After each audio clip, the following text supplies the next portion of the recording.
Today's reading is a poem by the poet John Daniel called A Prayer Among Friends. Among other wonders of our lives, we are alive with one another. We walk here in the light of this unlikely world that isn't ours for long. May we spend generously the time we are given. May we enact our responsibilities as thoroughly as we enjoy our pleasures. May we see with clarity. May we seek a vision that serves all beings. May we honor the mystery surpassing our sight. And may we hold in our hands the gift of good work and bear it forth whole, as we were born forth from a power we praise to this one earth, this homeland of all we love. Among other wonders of our lives, we walk here in the light of this unlikely world that isn't ours for long, says the poet, and then responds to that wonder with this prayer, in part, may we hold in our hands the gift of good work and bear it forth whole. That line reminds me of the Marge Piercy poem, To Be of Use, which many of you may be familiar with. It's in our hymnal and is often used in worship. Marge Piercy ends that poem with the lines, "The pitcher cries for water to carry, and a person for work that is real." In neither of those poems does the term work refer to our jobs or to our career, if we should be lucky enough to have them.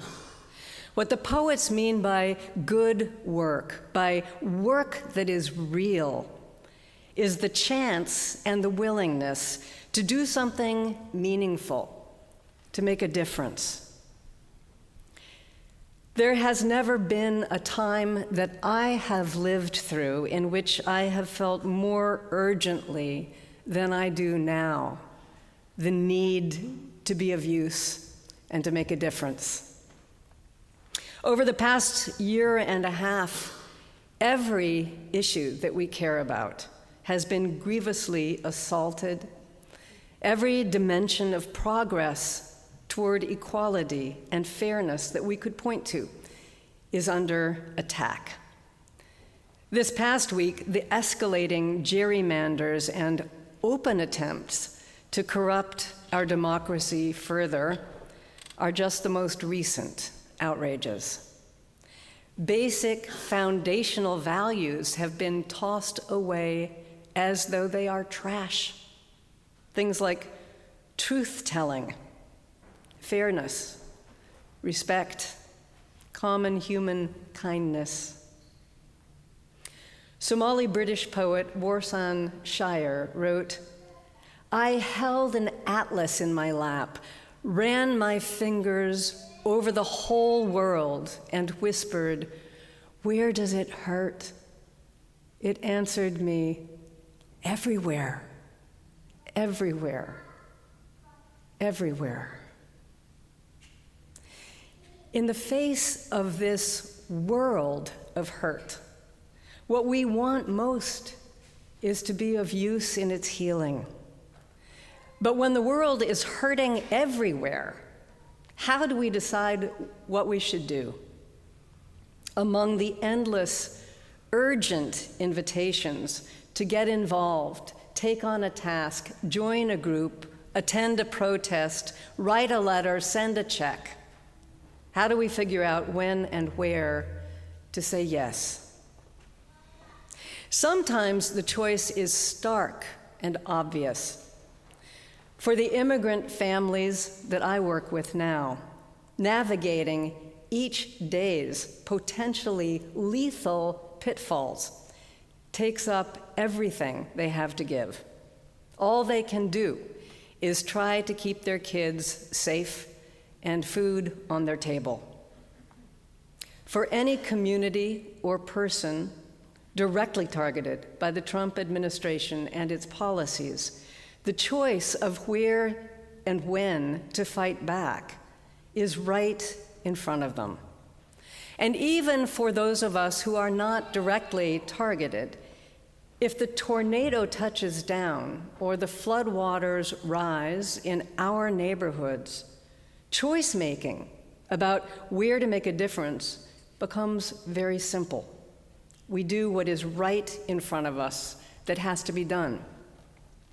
I think that that's what we witnessed in Minneapolis this past winter when ICE came in like the Gestapo and began terrorizing the city.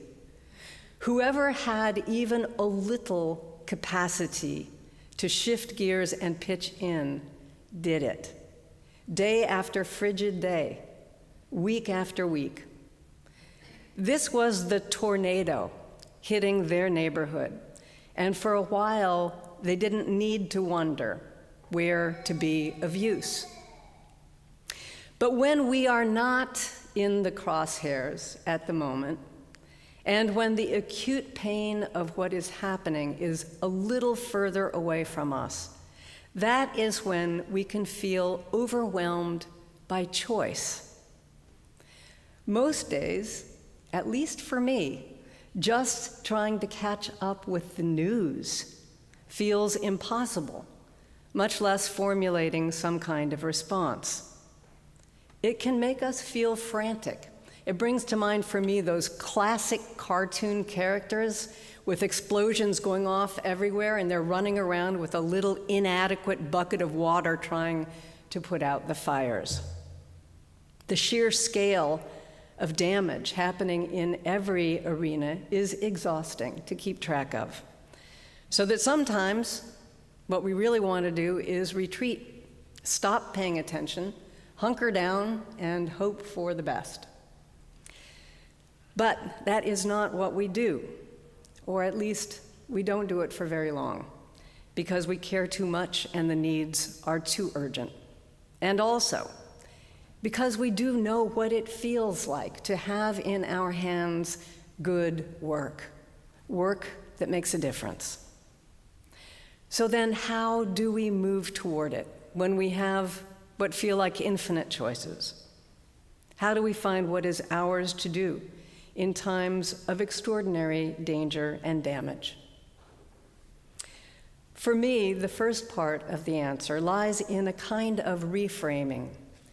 Though I have been an activist for most of my adult life, when I became a UU minister at 30, I began to wonder what difference it makes, or what difference it should make, if we come to our activism through the grounding of our faith. A religious commitment is supposed to make some kind of difference in our lives. It should be something made manifest, not in platitudes or declarations or memorized creeds, but in the kind of person we try to be. If we take seriously the things we believe, then we have to ask not only what shall we do, but who shall we be? Unitarian Universalism is a very big tent. It allows a wide variety of different beliefs and different languages for how we try to grope our way toward meaning and toward understanding our world and these fleeting little lives of ours. But one non-negotiable tenet of our faith is that we are completely, inseparably entwined with one another and with this earth. This is what we mean by the interdependent web. If we could see it with a God's eye view, we would know down at the bone how intimately things are connected, each to everything, just as surely as we know that our own hands and toes are connected to the same body. If we take this truth seriously, then we have to pay attention not only to what we do or try to do in the world, but how we're doing it, how we're showing up. Each of us is, of course, our own personalized little bundle of stellar qualities that we feel pretty good about. And also, we each have a few chronic tendencies we would rather not acknowledge. That hair-trigger temper, maybe. That habit of self-righteousness. Or that hyperactive little judge that sits in our minds and critiques the way everyone else is doing things. These qualities, much as we might want to disown them, are part of being human also. But they don't have to dictate how we move through our world. If how we most want to show up is with kindness, patience, deliberation, calm, then we need to practice cultivating these things, centering them in ourselves as the ground from which our actions will then grow. This kind of self-awareness, this turning ourselves deliberately toward what our faith asks of us, makes a difference. It brushes us with a kind of bracing humility to realize and acknowledge that our interdependent web does not just connect us to the beauty and goodness percolating through the world. It also connects us to the people we oppose. It connects us to the manifest greed, violence, and bigotry that are dominant right now and causing so much harm. Because the seeds of all of those things can also sprout in us if we let them. And if we are not attentive, they can tarnish everything we touch. What kind of peacemakers can we be if we go at it filled with fury and reactivity? How do we help heal the divisions between us if we hold contempt for people who see things differently? How do we work for racial justice if we can't see the seeds of racism in our own minds? And so on and on. It's from this place of more centered self-awareness, guiding how we show up, that we can then best tackle the where and the what of taking action. Now, we can bring forward our best selves to the question, when the world hurts everywhere, how do we decide where we are called to act, where we want to say yes and come forward? For me, the first part of answering that question actually lies in what it means to say no. We can be so reluctant to do it. We can feel so guilty about our no, instead of recognizing what saying no can then empower. So that if we're not careful, we end up with a kind of ambiguous commitment that we won't do well, just out of the reluctance to say a clear and honest, no, I'm sorry, I can't take that on right now. Just as drought forces those of us who are gardeners to make choices, we cannot, as activists, pour out the waters of our effort and our energy everywhere, or nothing will be nurtured, and our rivers will run bone dry. We are limited. We are limited in time, capacity, wisdom, and in how much our hearts can bear.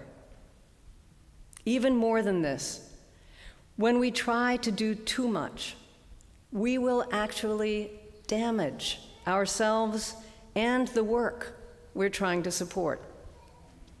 Catholic theologian Thomas Merton put it in terms that I find both stark and compelling. He said, "To surrender to too many demands, commit oneself to too many projects, to try to help everyone in everything, is to succumb to violence. It is to succumb to violence. The frenzy of our activism destroys the fruitfulness of our work. I know what it is like to get frenzied in the face of all that's going on around us. I suspect most of you know the feeling too. But I also know what it feels like to say yes wholeheartedly, to move forward into an arena where I can make a difference because I have been able to say no to some other things.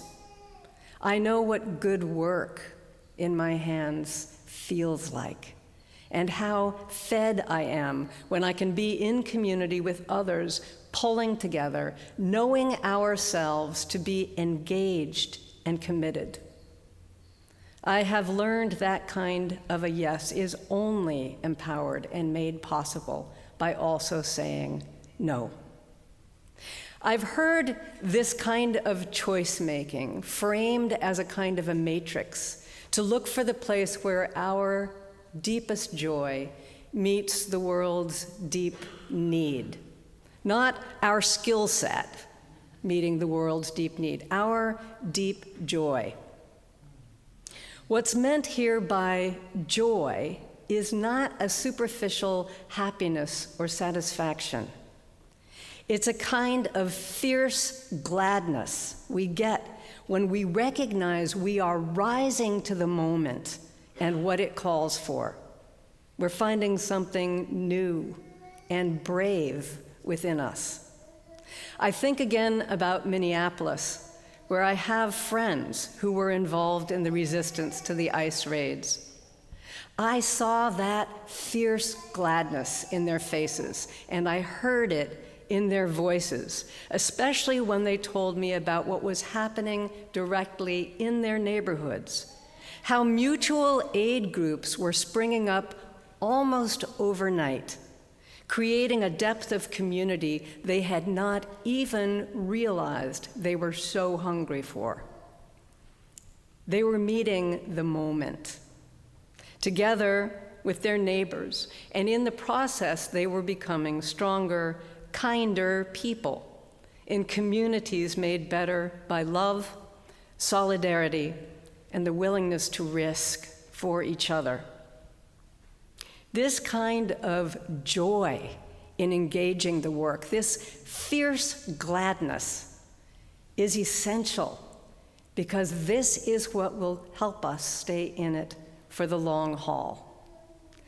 And we are in it for the long haul.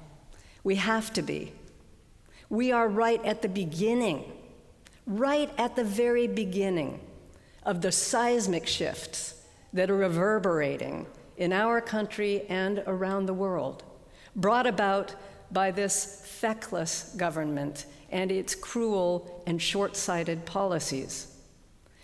We cannot yet completely imagine the extent of economic, political, and environmental fallout, the direct and indirect violence being visited on people's bodies and lives. This is going to go on for a long time, and we are right to believe that more is asked of us and more will be asked of us than we have perhaps ever done in our lives.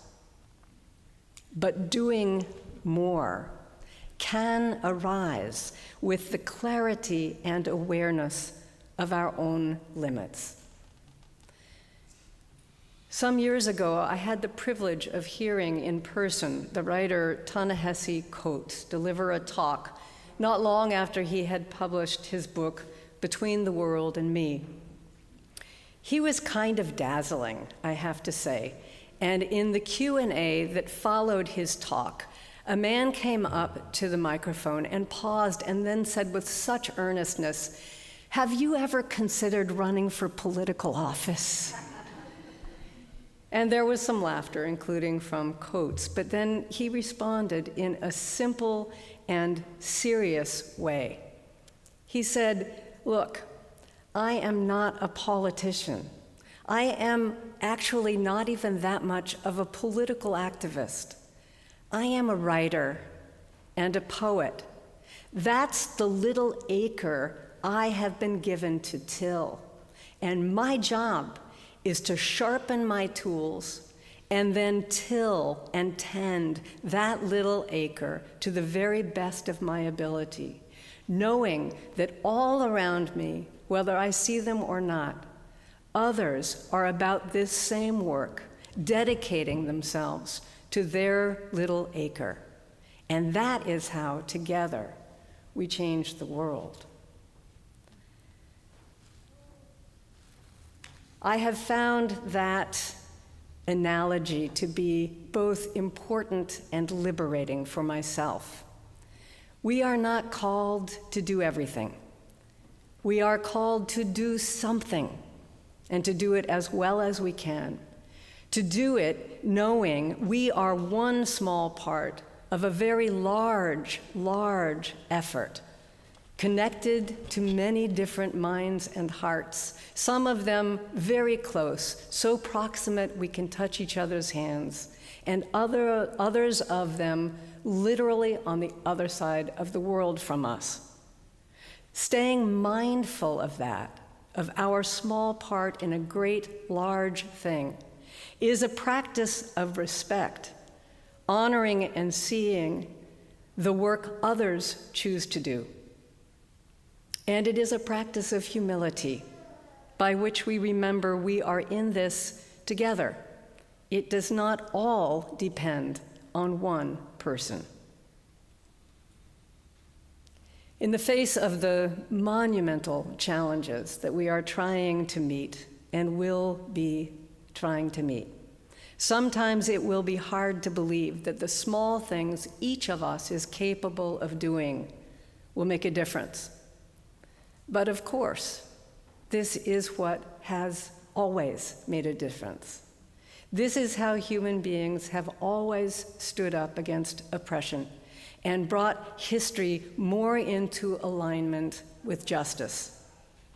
We do it by tending one little acre at a time, with all of the courage and faithfulness and love that we can bring forward. May it be so. Amen.